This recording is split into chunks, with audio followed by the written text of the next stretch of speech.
Welcome to WBC Faster Together, the LinkedIn Live series of the Women Business Collaborative. I'm Gwen Young, the Chief Operating Officer of WBC.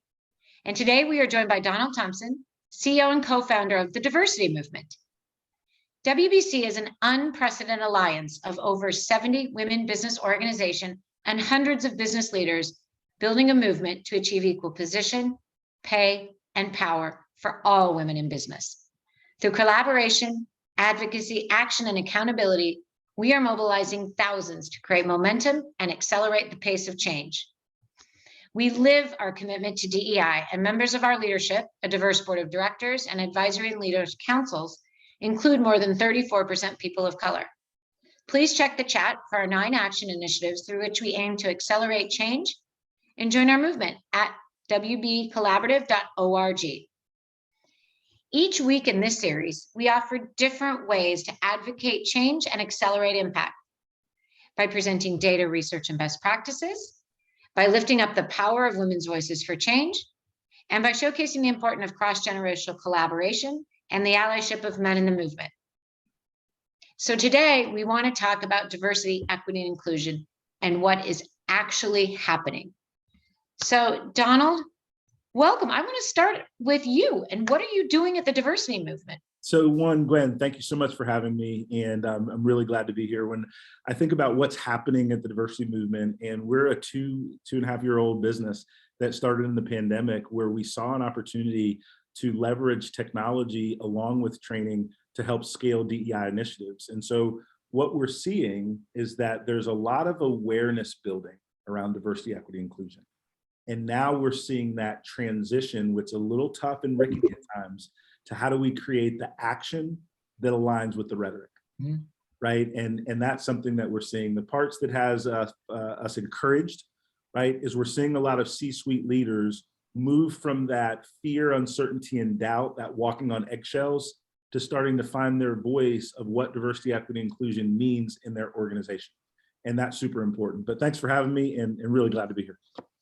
No, that's fantastic. And as we were just talking before we jumped on, this power of collaboration and kind of why the WBC, we've got 70 organizations, we've got you and your organization. How powerful is this collaboration? Are we seeing the world sort of coming together, public, private, and you were just talking about sort of everyone coming in at one time to talk about this. So one of the things that was really powerful that off camera we talked about is how do we lift up our collective voices together?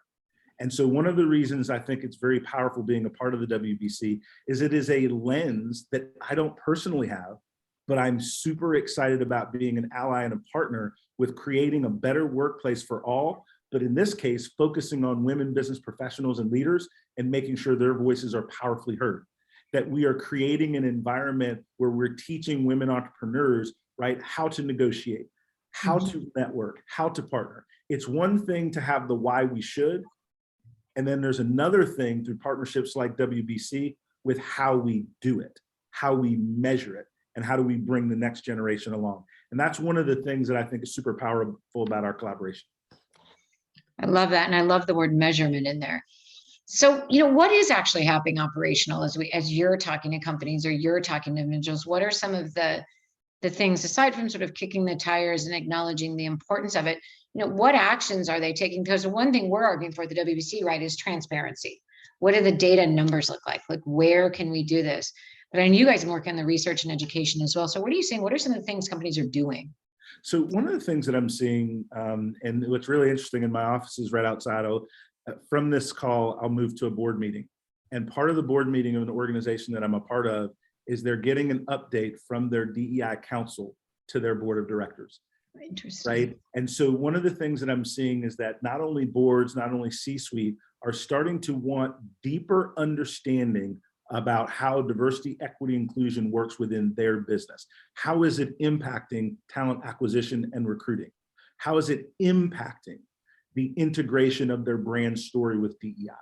How are they dealing with DEI also from a compliance standpoint in terms of disability inclusion, ADA compliance from a digital standpoint?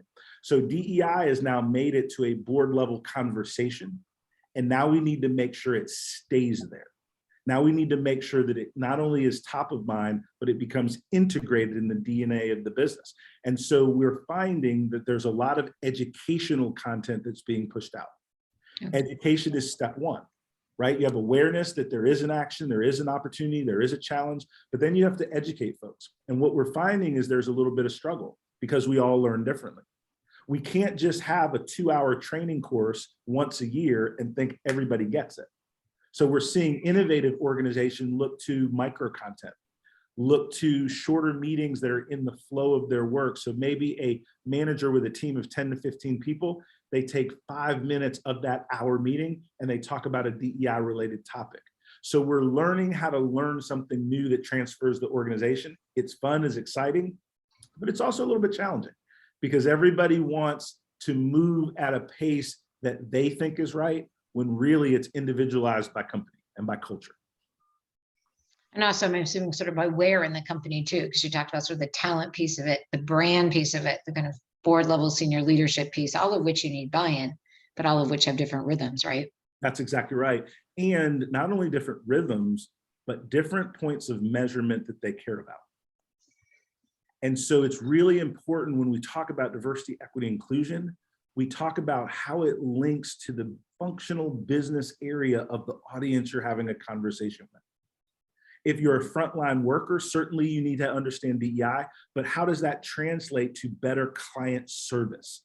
How do you understand the difference between you guys and everyone and broadening your language? How do you think about the way that you have a meeting, for example, that instead of sending an agenda for a meeting 10 minutes before, maybe you should send that agenda a couple days before with pre-reads, because we all learn differently and there are intellectual disabilities that are different than those things that are optical that we can see.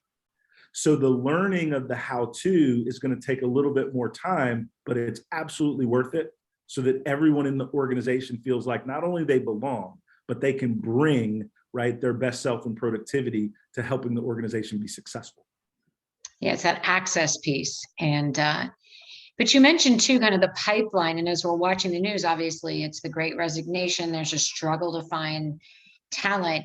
And then there's a struggle to find diverse talent for all the reasons that we've sort of known for years. But, you know, what are we seeing in that kind of finding talent and where a company is looking? You know, we work a lot at the C-suite level in the WBC, you know, as do you, but what are we seeing with the kind of building out the talent pool and finding that diverse talent, whether that's neuro-challenged women, people of color? Yeah, what a great question. I was speaking with a group in Nashville earlier this week, and similar question was posed. One of the things is think about what jobs in your organization really require a college degree.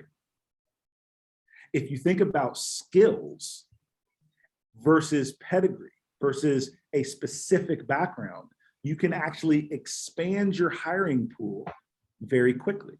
But it takes work, it takes intentionality. If you think about what work of a senior level person can be broken down between junior, mid, and senior, so that now that job description is 2 or 3 different roles, so that instead of that home run hire that can do everything, check every box, now all of a sudden you find a candidate that can do 70 to 80% of the role, and then you move that 20% to another leader that's already there. So we're helping organizations reimagine the job profiles so they can expand their recruiting base. Number 2 is there's one thing to show up on campus at a training or a career fair at HBCU.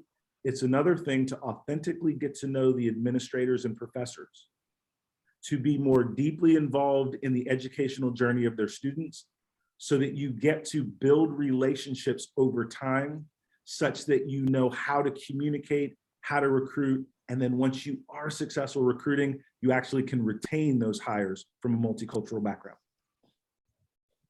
It's that retention piece. And you were going somewhere I thought I just wanted to pick up on a little bit is also kind of the education at that college level, you know, courses on entrepreneurship and understanding what that is and what skills they bring. Is that an area where you guys are kind of looking at that as well? Because understanding that link between college and getting into the workforce. It is both that, and think about it strategically of someone in the C-suite in your organization volunteering to be an adjunct professor at a university, being in courses. So why not be a part of the educational stream and build relationships that break down those barriers just simply because we don't have those complementary networks. One of the things that we found is that when we're thinking about hiring and retaining and growing leaders, right, from different backgrounds, we have to have some experiential connection. An example I use quite often is a good friend of mine, John Samuel, who's blind. I have much more empathy, much more affinity to the things that are required for him to be a productive CEO like he is, because he and I are friends. And so the more we expand our networks, the more we can create better business impacts, because we have a better sense of empathy of the folks that we're trying to recruit, serve, and get to know. And then I want to bring up another point you brought up, which empathy is tied into, but you mentioned it. It's the I, the inclusivity, but it's the authenticity. You know, are we really at that step where people are really able to have that conversation about how to make this an authentic experience, whether you're 3 years in, 5 years in, this gets to your retention point, right? Or 25 years in? I would say tough conversations are always tough. So I encourage and applaud companies that are starting to have them, whether it's large groups or in their feedback sessions in their employee resource groups. But we all have to continue to be vulnerable and grow. And I'll use a very personal example with our team at the Diversity Movement. Every couple of weeks, we have internal team training. We're experts in the field. We have hundreds of clients. We're very proud of the work we do. Our training was on unconscious bias, because we have to bring a certain level of humility to align with our expertise, to let people know that we're all still growing. So a part of having authentic and powerful and meaningful conversations is to create that openness to really listen, to understand, versus that listening to rebut or to reply.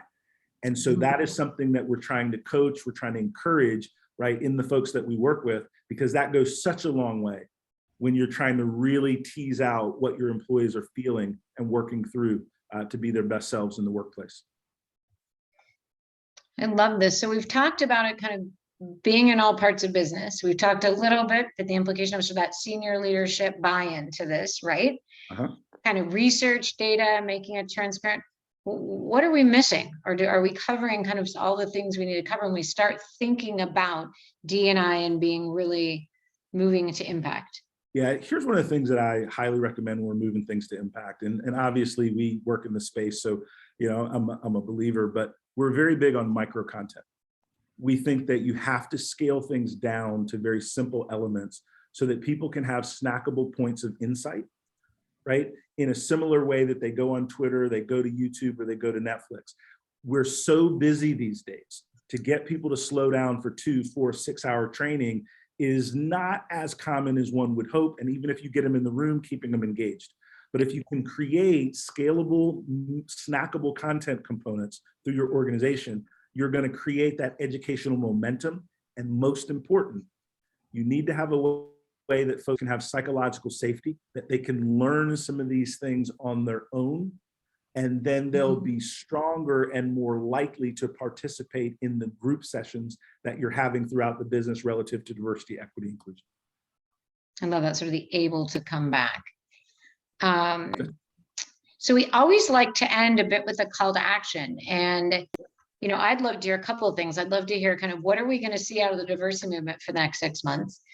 You know, you've talked a bit about what companies and individuals can do, and what can the WBC Collaborative, like where should we be going to get through, you know, from the summer to the end of 2022 as we kick off another year? Well, thanks for that. So here's something super simple but highly impactful.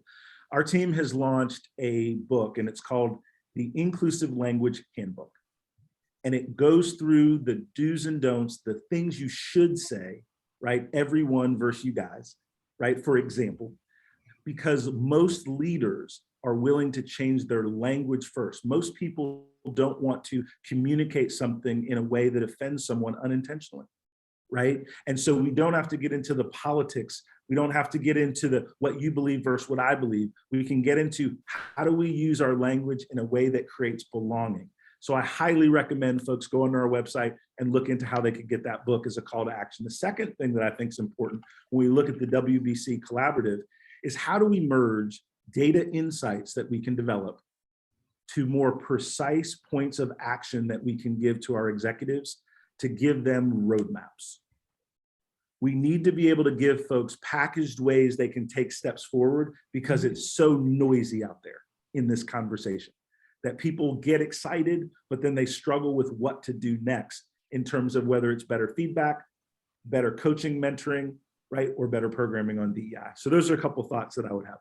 I love that, and I love the roadmap.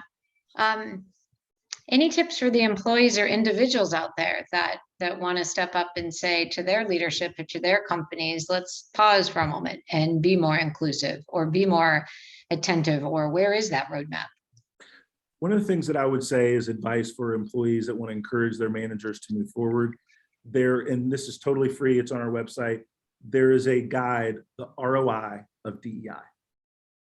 And what employees need to do a little bit different, in my opinion, is learn how to speak in the language of leadership and learn how to talk about diversity, equity, inclusion in a way that grows a better business and a better outcome. And this guide will help you do that. And the diversitymovement.com, it's up there. It's absolutely free of charge. There's a video associated with it, but merging that language of a leader is super important with moving these programs forward.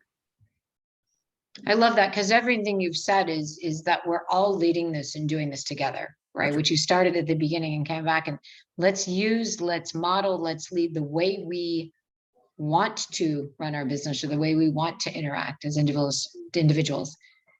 Donald, thank you. It has been a pleasure. And I encourage everyone to go look and use those tools. We are so thrilled to have you a part of the WBC Collaborative as one of our champions and partners. And to your point about micro content and shorter and sweeter, that's all we have time for today. So we invite you, there you go. We invite you to wbcollaborative.org to learn more about our initiatives to increase women in the C-suite and boardroom, to address the underrepresentation of women in access to capital and industries like technology, and to advance a pipeline of women leaders to bring gender, pay parity, and diversity, equity, and inclusion to the business landscape. So join us next Thursday, June 7th, where we're going to talk about the WBC Action for Impact Annual Summit and Companies of Purpose. So have a great afternoon, and follow us on @WB Collaborative on Instagram, Twitter, and LinkedIn. Thank you, and have a wonderful afternoon. Thanks for having me. Thank you.